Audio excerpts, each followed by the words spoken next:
Guess what? Omega just sent me the new Speedmaster Professional Moonwatch in white. Let's have some fun.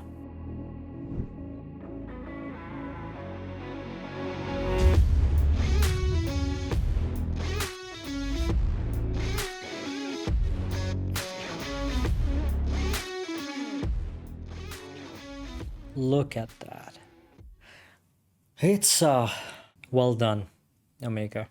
I'm gonna talk about the specifications. We're gonna get into the nitty-gritty, nerdy details on the Moonwatch. But first, I want to tell you why I love this watch. What makes it so interesting for so many people. The Black Speedmaster is legendary. It's something that has been so unchanged for so many years that even a small change like swapping out the color from black to white, that's still a big deal. And white Speedies have always done really well. But the problem is that they've always been limited editions. This is not one of them. This is a commercial piece that also makes it much more accessible. I think there is an initial wait list of about 6 months. People that want this will eventually be able to buy it at retail. Now, my position with the Speedmaster is that I love both the black and the white dial.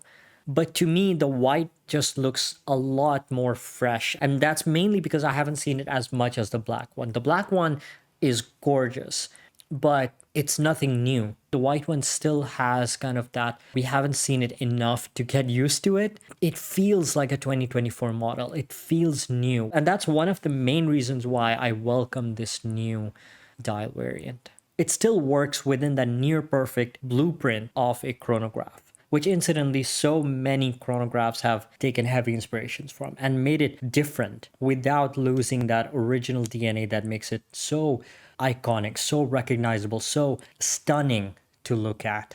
Anytime I look at a watch with two dial variants, I never feel the need to own both of them. To me, that just seems redundant. But that's not the case here. In many cases, the dial is just 1 out of 10 things that make the overall watch design memorable. You remove one small thing and it makes all the difference. So this wasn't a simple dial swap. It was the details that came after reversing the dial color. All right, enough opinions. Let's look at the specs. The watch comes in a 42mm stainless steel case with a relatively compact lug-to-lug distance of 47.5mm, a slim height of just 13.2mm, and everybody's favorite lug width of 20mm. And just like the black model, you get a tachymeter scale on a black aluminum bezel insert. I don't know how else to explain it, but I feel like you need to experience an Omega watch to understand its dimensions in the metal. It's not like the watch doesn't have a wrist presence, but there's just something about it that the way it hugs the wrist, it just works on almost every wrist size. In the case of the Speedmaster, because of the short curved lugs as well as the liquidy polished chamfering off the edges, the watch blends onto your wrist in an almost symbiotic sort of way. The water resistance is only 50 meters with no screw down crown, but I was told by Omega repeatedly that when Omega says 50 meters, it doesn't mean that it's splash proof. It means that you can actually go down 50 meters. So Omega doesn't follow the industry standard. They have their own standards. The visual distortion that you get on a Speedmaster Moonwatch is iconic, and it's all down to the crystal. But because of the white dial, the dome crystal doesn't exactly give off the same effect as it does on the standard Black Speedy. Instead of the milky half moon that you'd see on Speedy Tuesdays on Instagram, you'll see shadows appear on the dial when you look at it from different angles, which I think is really cool. With the smooth white dial, you lose the grainy texture of the Black Moonwatch, but then it's replaced by a dial that has a relatively more depth to it, especially when you look at the sub-registers. Apart from the texture and the colorway, the dial layout is exactly the same as the standard Speedmaster. The lacquered white dial is silky smooth and incredibly white. It is said to be inspired by the astronaut's spacesuit, which I think from a marketing standpoint only solidifies the space connection that the Moonwatch has. The black applied hour markers are polished, which play really well with light, giving a metallic look when viewed from different angles. And then almost all of the details are in black, except the tip of the chronograph hand and the Speedmaster text, which are both in red. Turn the watch around and holy smokes, The Omega Caliber 3681 is a beautifully finished workhorse movement that performs incredibly well. You have a highly accurate, highly magnetic resistant, METAS certified manual wind caliber with coaxial escapement, which, as the brain of the whole movement, is much more efficient than the far more commonly adopted lever escapement, especially when it comes to reducing friction between the escapement wheels.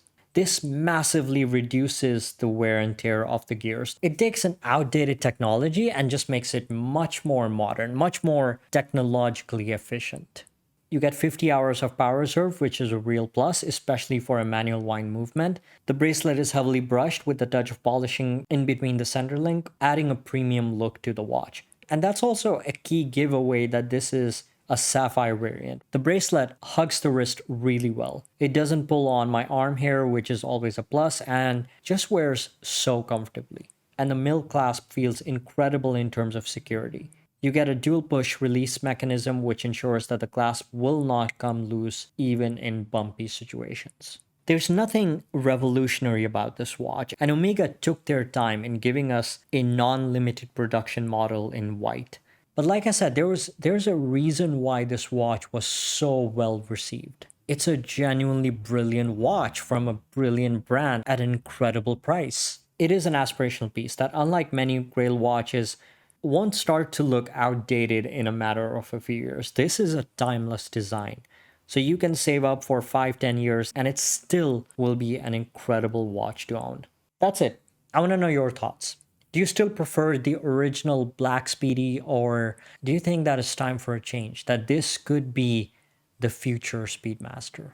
And which one would you like to own? I'd love to know. Don't forget to subscribe and like this video if you enjoyed it, and I'll see you in the next one. Take care.